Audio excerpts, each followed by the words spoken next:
It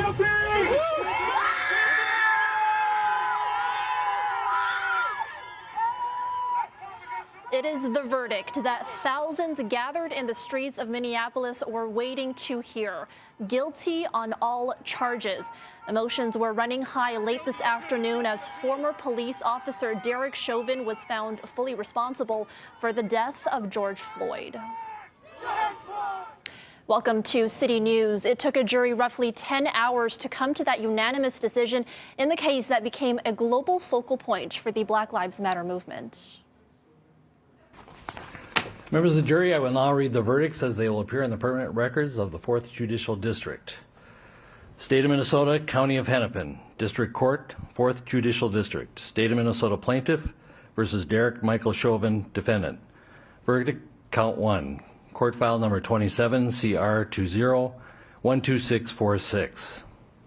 We, the jury, in the above entitled matter as to Count 1, unintentional second-degree murder while committing a felony, find the defendant guilty. This verdict agreed to this 20th day of April 2021 at 1:44 p.m.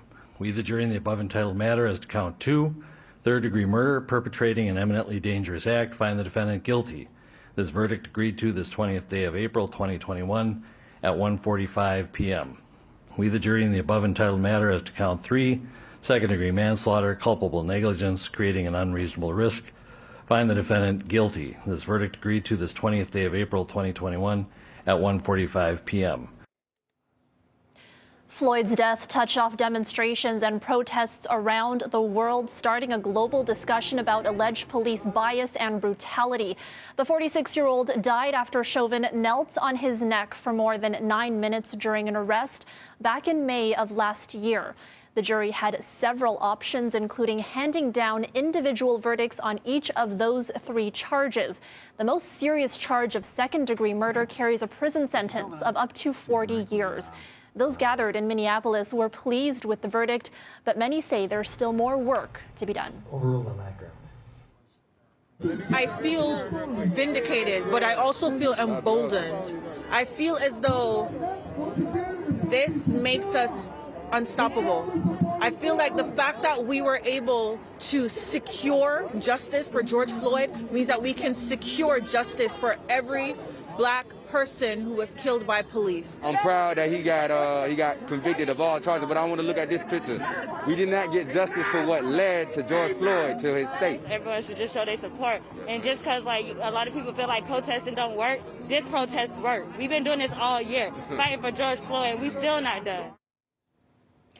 The death of George Floyd sparked a reaction around the entire world, including marches and demonstrations right here in Toronto. Adrian Ghobrial joins us now with the impact being felt here in our city and country. Adrian.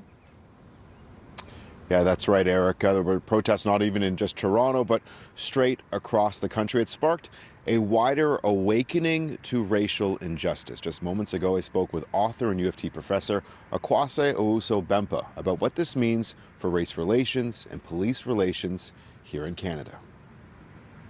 I'm feeling emotional, I'll be quite honest. Feeling a sense of relief, a bit of an ease of tension. I think the verdict and the decision was one that, although I'd expected, I wasn't certain was going to happen. Unfortunately, history has not been kind in similar cases in the past.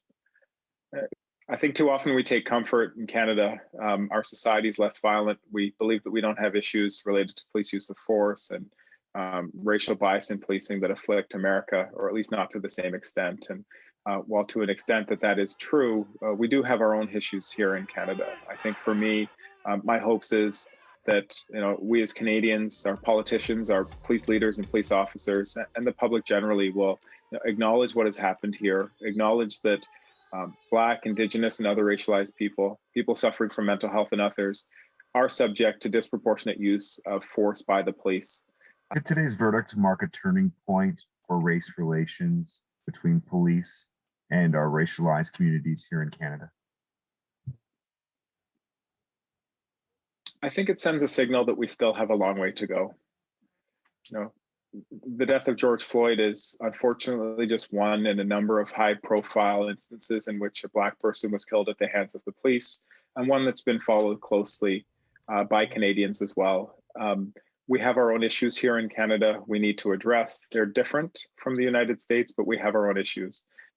Would it be naive of us to think that today's verdict, while it's historic, is going to bring the real change that's necessary? I would say so. This is an individual police officer who's been held to account for his actions against George Floyd. Now, the problems that resulted in the death of George Floyd are systemic, and this finding of guilt, while important, will not address those systemic issues. And it really is the systemic as opposed to the individual that needs to be addressed, that needs to be looked at, that needs to be dealt with. The same is true here in Canada. We too often look at these incidents as exactly that, as isolated incidents, and not a product of broader patterns, both within the policing world and beyond the policing world. And we need to address those broader issues if we are going to reduce the deaths at the hands of the police and the excessive uses of force generally. And when looking at use of force in Toronto, the GTA, and right across Canada, Uso Bempa says we need more transparency around the data being collected as to what type of use of force is being used and how often police are using it against the public, especially those in our racialized community.